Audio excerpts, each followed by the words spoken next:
meeting, we come back to you today with the request to adopt several of the specific funding recommendations for the first 3 years, namely the 3 electric rate increases, the 3 water rate increases, the water bond issue, and also to increase the budget for the current fiscal year. And that brings us up to date. I did want to quickly review for you the primary funding components of the electric plan. And as we've already said, it is a combination of annual rate adjustments and periodic bond issues over the next 10 years. With respect to rates, we will have an annual rate increase designed to generate an additional 1% in annual electric sales revenue, 1% each year.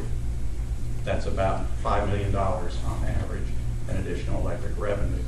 For a residential customer, that basically amounts to an additional $1 on the monthly bill each year for 10 years.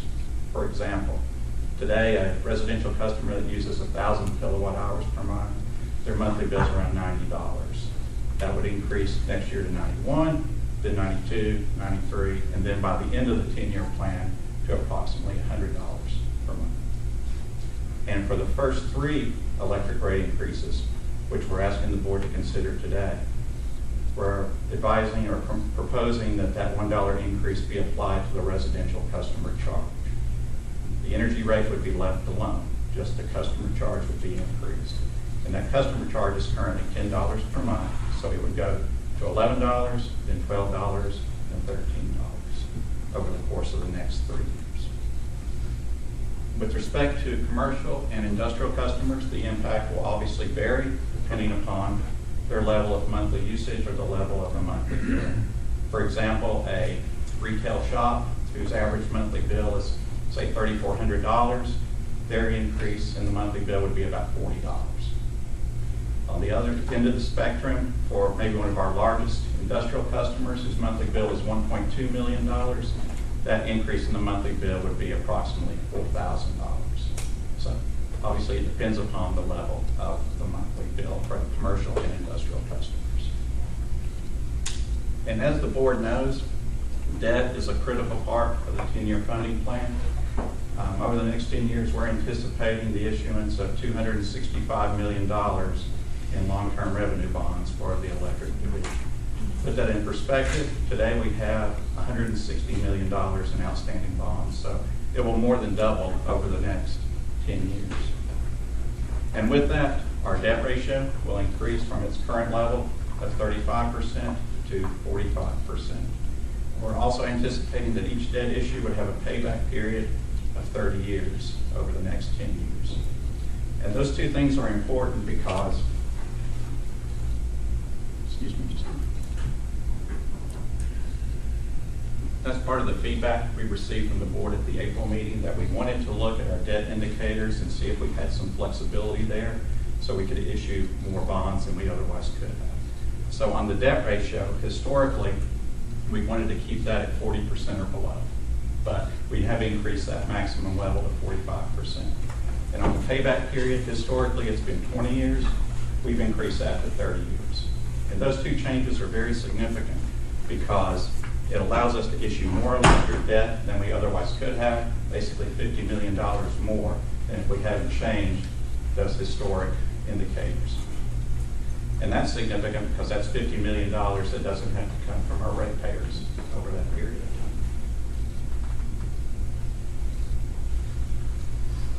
So how will the electric system look after 10 years of Century 2 funding? Well, we certainly anticipate that we'll make some significant progress in upgrading the electric distribution system. In particular, we will be able to upgrade 20 of our substations, or 1/3 of the substations on our electric distribution system. And when I say upgrade, that's primarily replacing the transformers in those substations. 26,000 wood poles would be replaced over the 10-year period, and that's 20% of wood poles on our electric system. And then all of the cross-linked polyethylene underground cable will be replaced over the 10-year period, and that's approximately 120 miles of the XLP cable. And that's important because that form of cable has experienced an increased failure rate over the last several years. So we'll have all that removed from our system in 2021.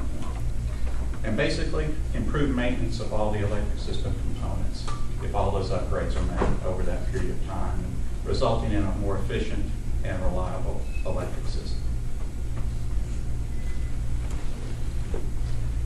Mark?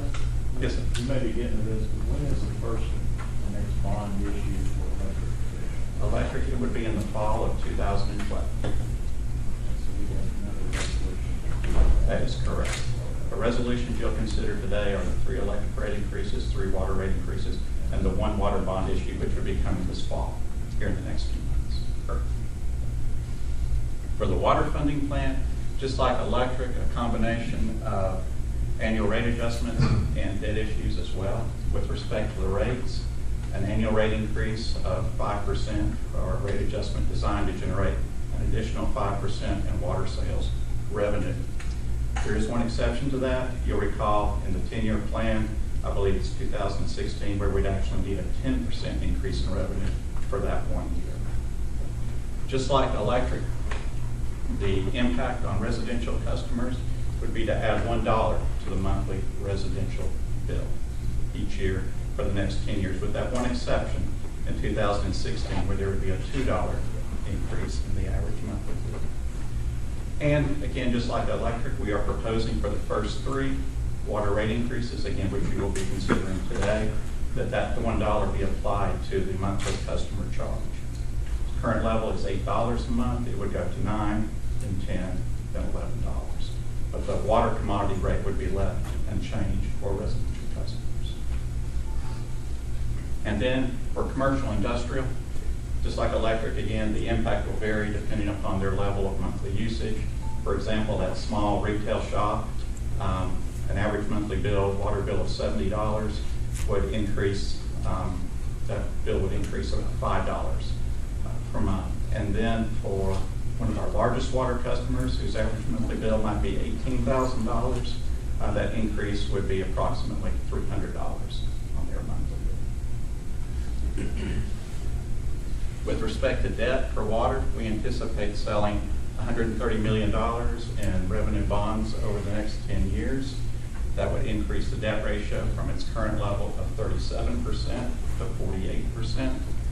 And we'd also maintain our strong debt service coverage and our AA bond ratings. But just like electric, I want to point out that with the board's assistance, we made some modifications to our water debt issuance policy and increased our maximum debt ratio from what was 40% to 50%, and also extended the payback term from 20 years to 30 years.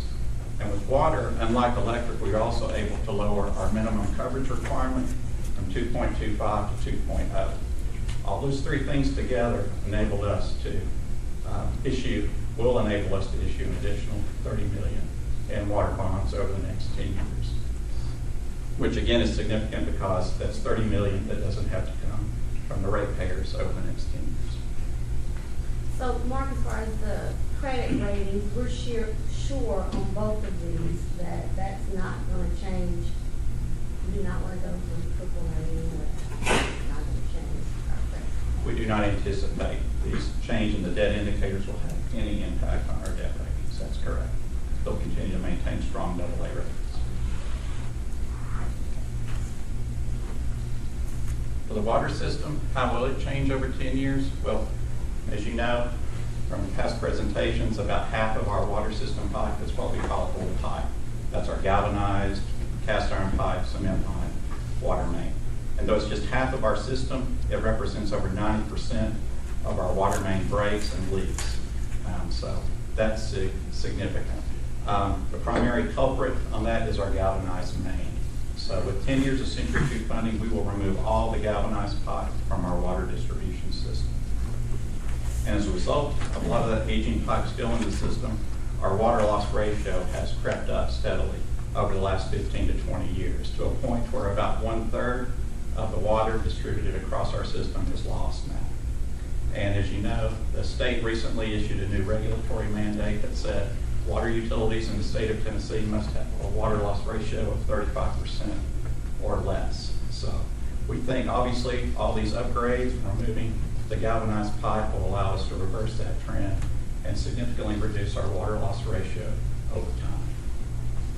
So basically, we'll have a relatively newer system at the end of 10 years. Currently, it's 50-50. At the end of 10 years, it'll be 2/3 new system, 1/3 old system from a pipe perspective. But the key is reversing the trend on the water loss. Is there much difference in either labor expense in replacing the water line versus sewers and cinders? The biggest difference on sewer lines is the depth that you normally place the sewer lines at. Water lines, you don't have manholes and you don't have extreme depths like you do in sewers. So sewers are much more expensive generally.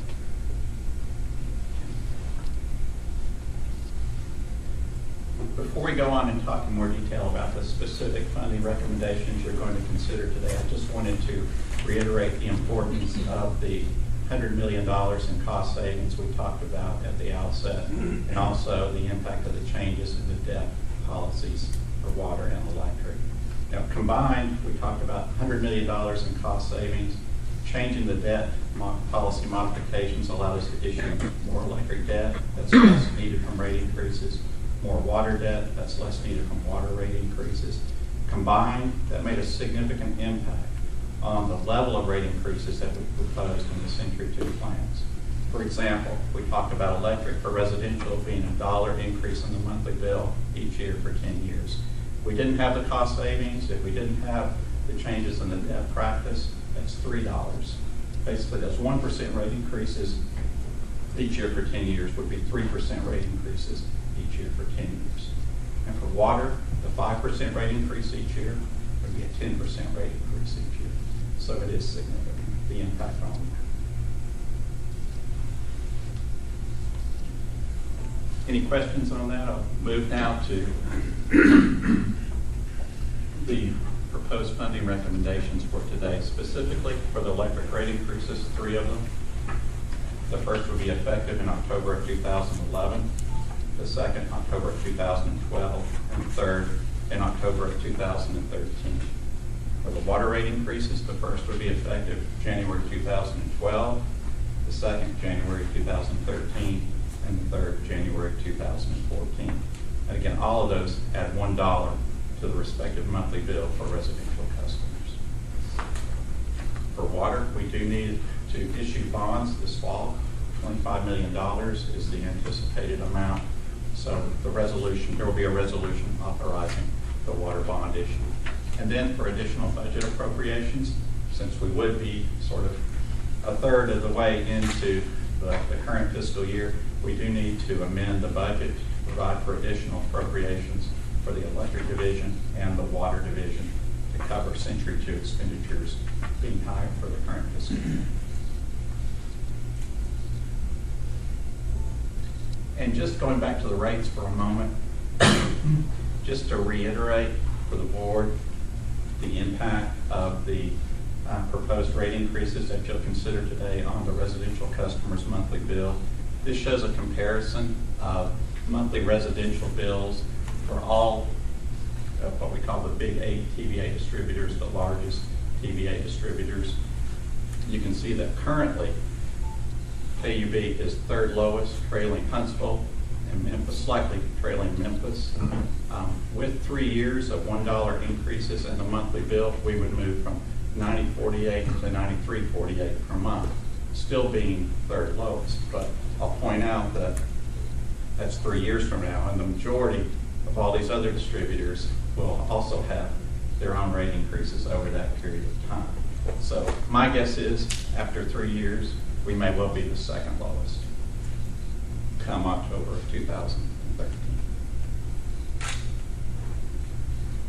And for the water system, we are currently, this chart compares our monthly residential water bill for the average usage of 5 CCF with the local utility districts and other regional water providers, including Chattanooga, Birmingham, and Lexington. Currently, our monthly bill is $16.45, and you can see that's second lowest. 3 years of $1 increases would make it $19.45, which would make it third lowest. But again, that's 3 years out, just like with electric. You would anticipate that probably all of these providers would have some level of rate increase over that period of time as well. So again, my guess is after 3 years, we would probably still remain the second lowest.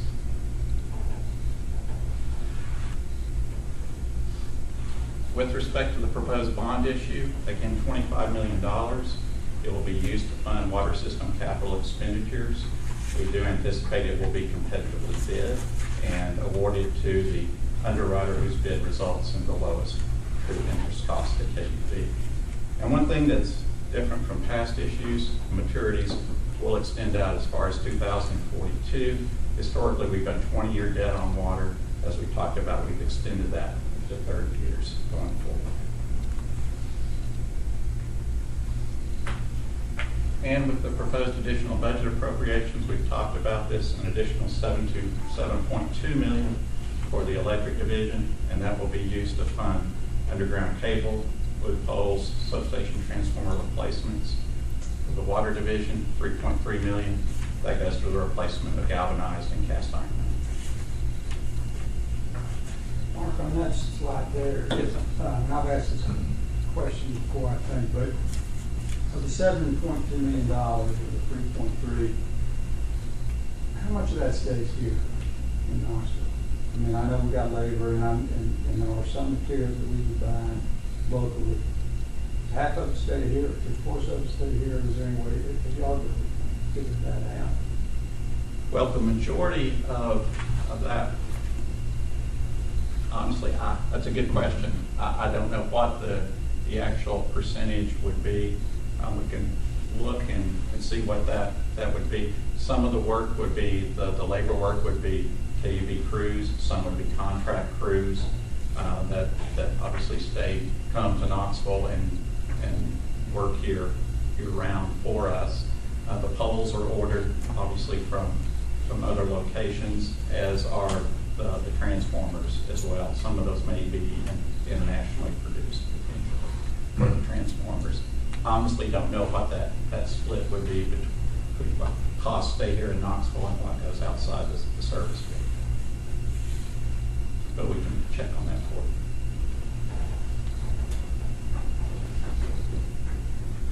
So commissioners, there are 3 official action items for your consideration today. The first is Resolution 1248, and as you know, that does adopt the initial 3 electric and water rate increases to fund the Century 2 electric and water programs respectively.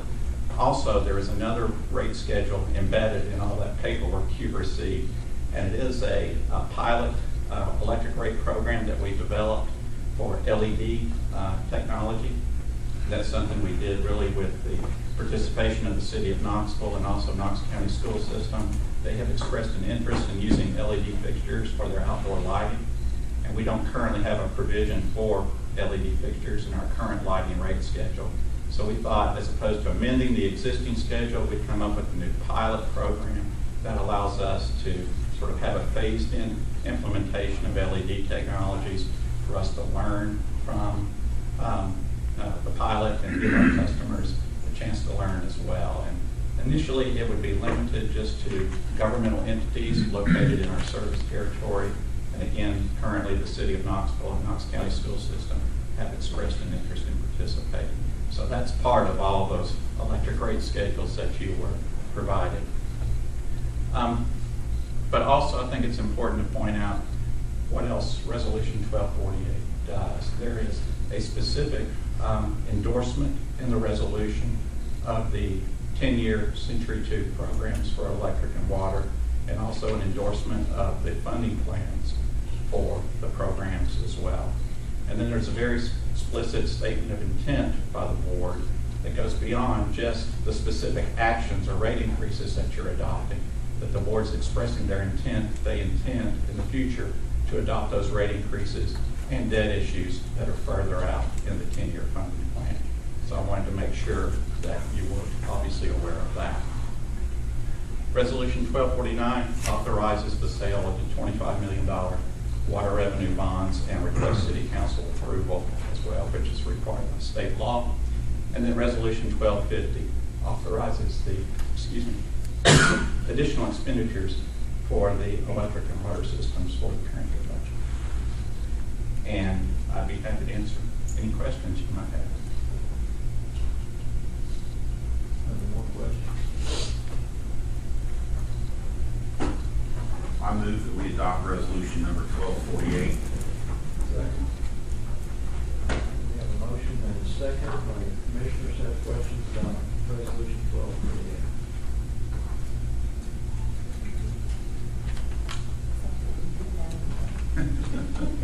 Anybody out there would like to ask a question about resolution 1248?